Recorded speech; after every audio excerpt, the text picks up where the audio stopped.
What is good, everybody? It's BBKDRAGOON coming at you today with some more Black Ops 4. Oh my word, thank you guys so much for the support on the impressions video. Today, we're looking at sniping gameplay, and sniping feels so darn good. And you know what also feels good? I'm worried to say this, but I'm really enjoying Black Ops 4 thus far. I'm worried to say that because I'm getting old school vibes. The kind of vibes that I had back when I was in college, playing Black Ops 1 with friends, roommates, everybody, and I want to talk about that a little bit later in today's video. But first of all, Black Ops 4 seems like it's striking a pretty solid chord in terms of not just what you guys had to say on the impressions video and sort of the general vibe I'm getting across the scene, but also from an Activision perspective.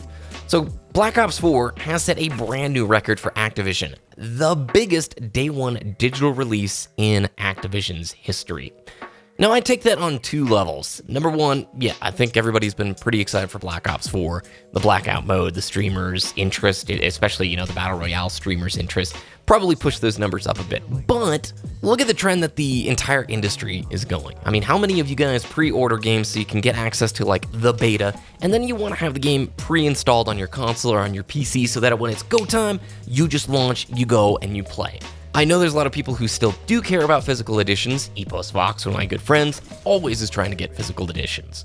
But I am no longer one of those people. I'd be curious to hear, are you a physical or a digital person? I think in general the trend has to be more digital, which probably helps set this a record, right? That and maybe a handful of other factors like the dedicated PC team, whatever that, that may be playing into this statistic. It does, however, seem in the first few days, as always with Call of Duties, that the impressions are quite strong. Well, I shouldn't say as always. There's been a few releases where people were iffy upon the first few days release, but we are still in the honeymoon period where everybody is loving the game. Now, I mentioned at the start of the video I was getting old school vibes. Back when I was in college, I played a lot of Black Ops 1 and Halo Reach, and that's really what led me to start creating YouTube content in the first place.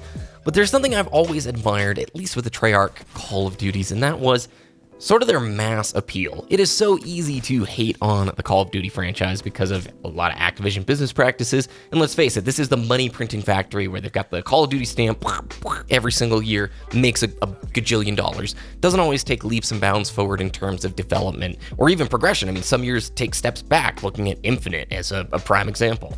But that common ground has led to a lot of gaming sessions with people that I would have never played games with before, and made friends with people that would never deep dive into a more hardcore shooter or a much tougher to master kind of FPS game. And that, I think, is kind of maybe the greatest selling point of Call of Duty. It is like the modern day arcade machine, right? Any of you kids who never got the chance to go into an arcade, I'm sorry. I was really young when I got to experience only a couple of them, and then they all went out of business.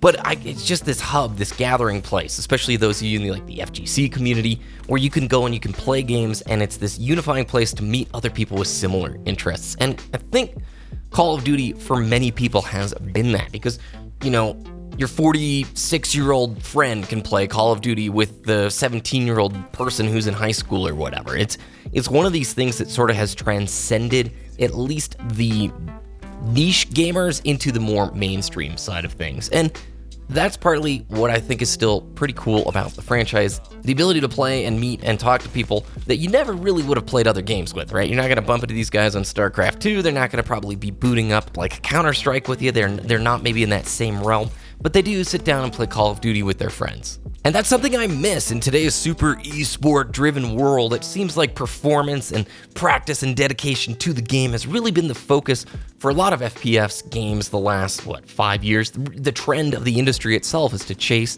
those esport dollars. And it is awesome. Competitive gaming getting bigger and bigger is really cool, but there's a side of me, and I don't know if you're this way too, where you just want to come home after a long day at work or school and chill out and relax and play some games purely for fun. Not for any aspirations to make it onto CLG one day and be on the big stage, or, oh my goodness, have you seen on TV like the Fortnite eSports commercial where it's like, if you're winning your squad games on your cell phone over and over, you're gonna get on the national team with Ninja, eSports money, and you're smiling. It's like, wow, dude, eSports is hitting the mainstream. I still think Treyarch provides that kind of arcade-like game, where you don't have to dedicate your life to have a good time.